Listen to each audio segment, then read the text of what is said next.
Gordon has worked with Tony Robbins. He's worked with Wow. marketing guru Jay Abraham. Remember when we went to Grant's office, we had an intelligent dialogue about taking businesses public, and we talked about entrepreneurism, and then we talked about a little bit about real estate.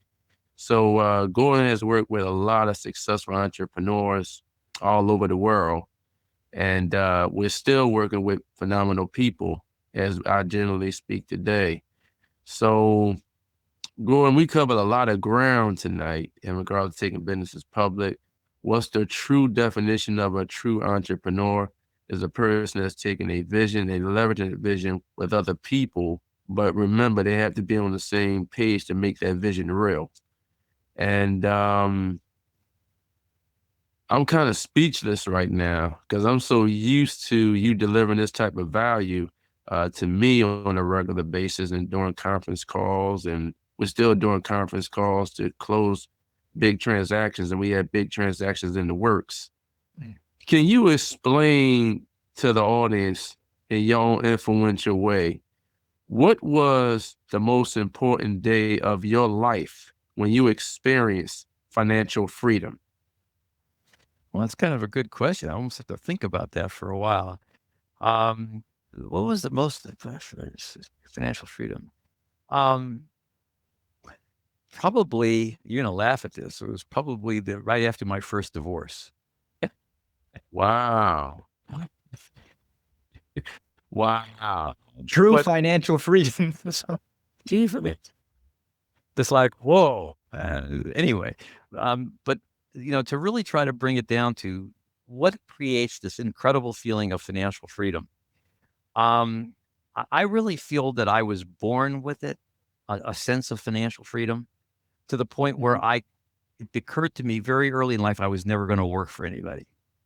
That even in college, I didn't, even if I had part-time jobs, they were just that, a part-time job, but they were jobs that left me really in control of my own time, my own ability. And even to this day, there's a lot of transactions that I don't do that are very lucrative, but I won't do them because there's somebody that, as a part of that process, that wants to have their foot on my throat, and I won't allow that. I just won't allow it. I didn't get to be 75 years old and want to be in a place where other people can control my time or my energy or can determine my fate.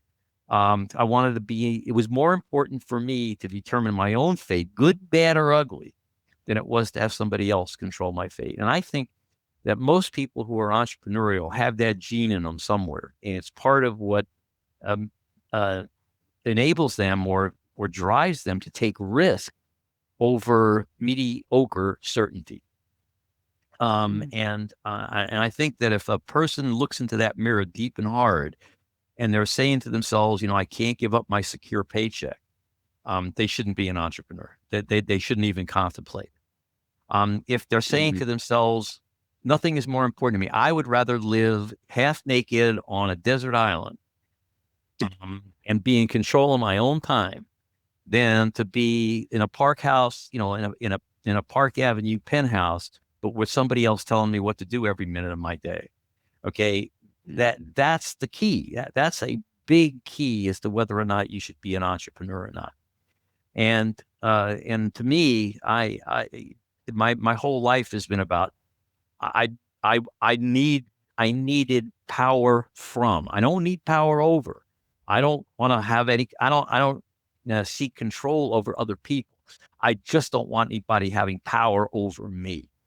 And that's a very, very important part of my life. And it's been true for me as for as far back as I can think. So I've never allowed myself to be in a position where other people had power over me. And it means I passed on a lot of good deals. I can think of one in particular back in Beverly Hills, California, where there was this thing that was passed back in the mid 70s called Prop 13. It was the Howard Jarvis tax initiative is what it was called back then. And this individual, Howard Jarvis, took on the whole state of California because the property taxes had gotten so outrageous that people were being taxed out of their homes. I mean, people who had worked all their lives to have a nice home, and now they were getting ready for retirement when their income was coming down, couldn't pay the Mm-hmm. taxes on the increasing taxes on the houses, and they were having to be forced out of them. So the Proposition 13 came along and said you can't tax property more than 1% of its value, period. Okay. And once the tax rate was set, if the value went up, too bad, government, you're stuck with that rate as long as that person owns that home.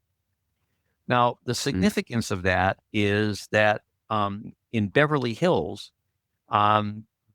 local city council said, look, we don't want to be restricted by that cap on our revenue from our community. They couldn't now tax the homeowners, so they had to find a tax someplace else. So they figured out they were going to tax the businesses. Well, they couldn't tax the business property anymore because that was now going to be protected under Prop 13 too. But they could raise the business license tax, the right to do business in the city of Beverly Hills, to anything they wanted it to be. So they raised it 3,000% in order to make up for what they felt losses were going to be on that side. So I, at that time, was a brazen hussy, and I took the opportunity to go to all the big landowners in Beverly Hills and to raise from them money to fight the city on the raise of the business license tax, showing how that it was a circumvention of Prop 13. And by the way in which it was, interestingly enough, structured, also now against the law. So I had a couple of big building owners who were, mega wealthy people, liked the idea that I was taking on to organize the business owners and specifically the big building owners there in the city. And they decided that they were going to subsidize my effort to help me get this done. One of them, and I can tell you his name, I know he's not with us anymore, so I can share his name with you. It was a fellow by the name of George Conheim, who eventually sold his big buildings to Tishman, who was another big realtor and he sold his buildings to him. But when he did that, he literally got on the phone with me and he says, come over here. He says, you're going to raise this money quicker than you think.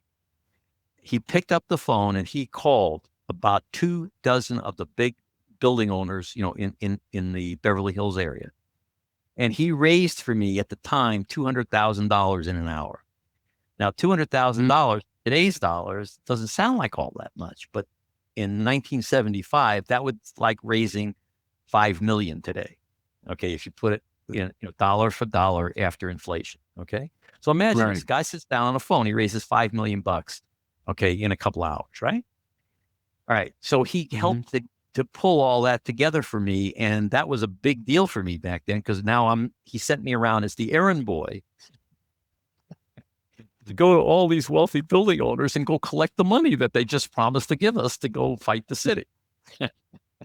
And so it gave me the opportunity to meet all of them. Well, now, how does this tie to my statement earlier that I've passed on a lot of good opportunities because I wouldn't be someone if someone else could control?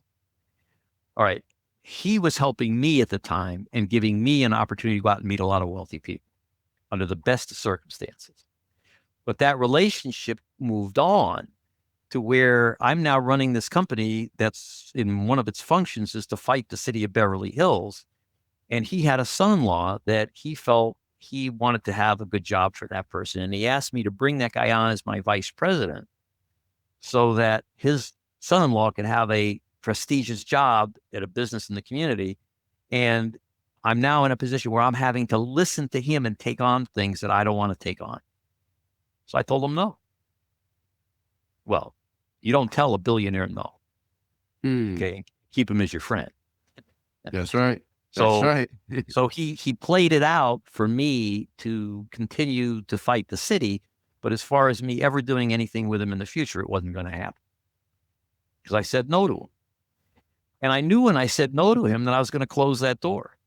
But if I had said yes to him, then I would have been working under his thumb for everything else that I did in that community. And I wouldn't do that. So a lot of people would say, Gordon, you were nuts. That was your key to the throne in the country club and the places where the shakers and movers hang out. And your doors would have been open forever. You would have had money behind you and anything. All that was true. I was a young guy then. I didn't have those resources back then. So I knew when I closed that door that I was hurting myself financially. but it was no way I was going to undertake anything where I didn't run my own fate. And that's in the genes. That's not necessarily a good value judgment, but it's in my genes. Then that's what's governed my decision, not the money.